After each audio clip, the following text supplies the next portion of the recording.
Time to recap the Georgia Tech spring game. I was on campus. I got a chance to see the game, as y'all can see by the credential. Yes, sir. So we're going to talk about the game, man. Look, I think Georgia Tech got something special brewing. All right. Now, look, like any spring game, everybody got stuff to work on, right? But you get a good gist to see where your team's at, what you need to work on during summer workouts, and obviously going into fall camp. All right. So let's talk about some of the standouts and things that obviously caught my eye. First off, let's go ahead and start with Zion Taylor. I highlighted him and my 3 takeaways from the game. He had a phenomenal game in this one. 2 touchdowns, 6 catches, 156 yards. I liked his resiliency, though. He faced adversity in this game, but his ability to bounce back was massive, right? Now, in terms of cracking the starting lineup, I'm not sure. It's all going to depend, right? No Dean Patterson today, no Isaiah Kenyon, no Malik Rutherford, no Eric Rivers, right? So he's already dealing with 4 of those guys that are expected to play a lot, okay? But I did like the way he could be in the vertical passing game. His ability to kind of come back after having a couple drops in that game was phenomenal. 58-yard catch sets up the game, tying touchdown, to say the least, before they went for 2. So he has a bright future ahead, and Coach Key talks very highly of him in his future, right? With just his ability. He could have went off and ran and went somewhere else, but decided to stay there and continue to put in work. The coaching staff has noticed, and they really like that kid. So if I was him, I would stick with Georgia Tech. Wait it out. After this year, it's going to be an open frenzy because, they would have to go get more guys out of the portal, and Rutherford's gone. They're going to lose some pieces from this year's team anyway. So if I was him, next year is probably going to be your golden opportunity. This year, I think he'll see a little bit of burn on the field, depending on how much platoon swap that Buster Faulkner does. But definitely with his vertical or his ability in the vertical passing game, he will definitely be somebody to watch this year. All right, now let's move to the defense.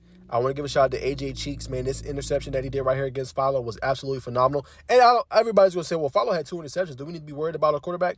I just think this defense is secondary, and this is obviously the epitome of this, has taken a step forward. That's the coaching of Coach Corey Peoples and Coach Blake Gideon. Them boys were playing with their hair on fire today.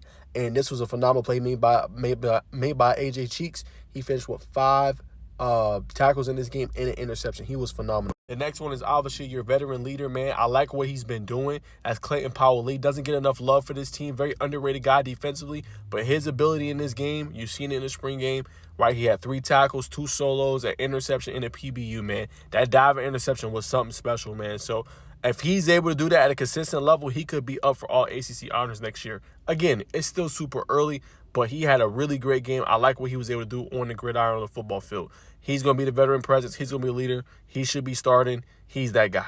Next up, I don't know. He's going to be hard to keep off the field, Omar Daniels, because he plays with a physicality and tenacity that's just like, yo. You know what I'm saying? It's different, bro. So he was playing to me like in midseason form. The way he was reading the field, the way he was reacting, that ball that he threw, that air follow through, try to get the LeBron Gatling, pick that off, basically return that home for a pick 6. He was just all over the field, and he had a nice physicality. It wasn't like no dirty hits, slamming people. It was just he was breaking on the ball so quick and wrapping people up. I thought his play in this game also was phenomenal. So I say secondary, they get an A from me. Secondary, I thought was really good in this game. I know DeBron Gatlin, he did his thing, 7 catches, 56 yards. Right, you had Bailey Stockton who went off. I want to bring him up as well. 6 catches, 107 yards. He was phenomenal as well in this game. And obviously Zion Taylor. But their starting defense and most of their pieces was actually really good in this game. You also look at Kelvin Hill Jr., him coming back home with the UAB, played here in Carrollton. He was also phenomenal in this game with what he was able to do, in my humble opinion. He's going to be a player to watch. He gets a lot of coaching praise from Coach Key and everybody. 6 tackles in this game as well. So, again, at quarterback, I think you'll be fine.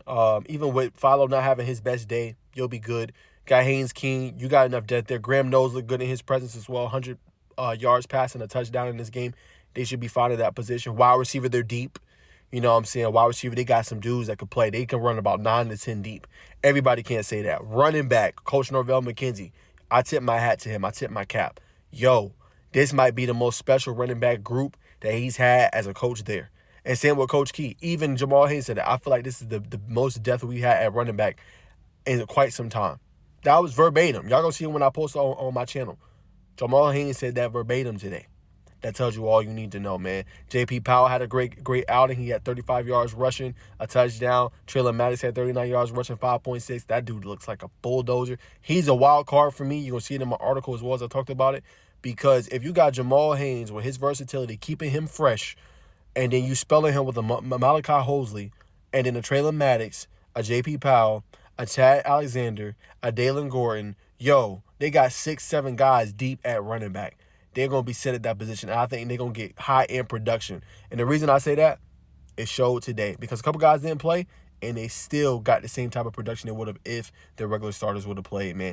And you couple that with the versatile passing or vertical passing attack that Georgia Tech has, look the hell out, right? Now it's just going to be, can that offensive line, couple new pieces in there. Fusa didn't play today. You got, obviously, Ethan, who's really good as well. Who's going to be the starters for them? You know what I'm saying, moving forward. Can they hold up? Because they got the weaponry. They got the running backs. They got the receivers to be dangerous. Looks really good, man. Not going to lie. Now, defensively, y'all, we already talked, obviously, about the DBs. I get them an A. I get a running backs an A as well. Receivers, I give a B+. Defensive line, I'm going to give a C. I liked some things I saw. They got to do a little bit better. I'm going to go C+. They got to do a little bit better. I like the interior. Outside of Jordan Vandenberg, who else do you have? That question still kind of remains a little bit. I like Andre Fuller a lot. He did his thing in the limited snaps that he had. He had a sack in this game. You know what I'm saying? Shout out to him. Matthew Alexander's going to be one to watch as well, the interior defensive lineman. And Braden Manley was creating some pressures in there. Had a batted ball. He looks like he could be a presence for them defensively going forward. But they need more outside of that. That's still not enough to carry the load. You know what I'm saying? To make you a power in the ACC. They need more guys. You know what I'm saying? So I think they're going to be active in the portal with that and trying to land more. There's still a couple question marks around there. That's still probably a position to need defensively. Offensive line-wise, I thought they did a good job opening up holes. Those guys had time to throw. You know what I'm saying? So offensive line, I get them a solid B+. Defensive line, C+. Gotta improve that. Linebackers was flying to the ball. I get them a solid B. So that's my overall assessment. You know what I'm saying? I thought a very good day. I give it a B+ day for Georgia Tech. Still a couple quick nicks and crannies to work through and things like that. But they got a lot of talent. Couldn't see everybody because, like I said, the inactive list was, showing how everybody played today. No Kyle Efert, and things like that. But I thought a very solid day for the Yellow Jackets. Bright future ahead. Now it's just, continue to rep up, get better and better, have a good summer workouts, good fall camp. And we'll obviously find out week 1 when they play Colorado on Friday night. You know what I'm saying? But I thought a really solid spring, to say the least. So a couple guys emerged. You know what I'm saying? Veterans showed their presence. It's going to be a big year because it's the last year for Haynes King. It's the last year for Jamal Haynes. Last year for Clayton Powell-Lee. And probably last year for Omar Daniels. So a lot of your veteran guys that you depend on this day last year, you got to be able to capitalize and make a run. But yeah, Tech fans, get at me in the comments. Let me know. I am going to actually have on After Swarm on Monday night on the program, on the show, talking to him. And obviously everything they do for Georgia Tech, getting their thoughts. And we're going to review everything I went over shortly in this video. We'll go more in depth, obviously, about it on Monday. So y'all stay tuned for that, man. Monday at 7:30 p.m. Y'all tap in.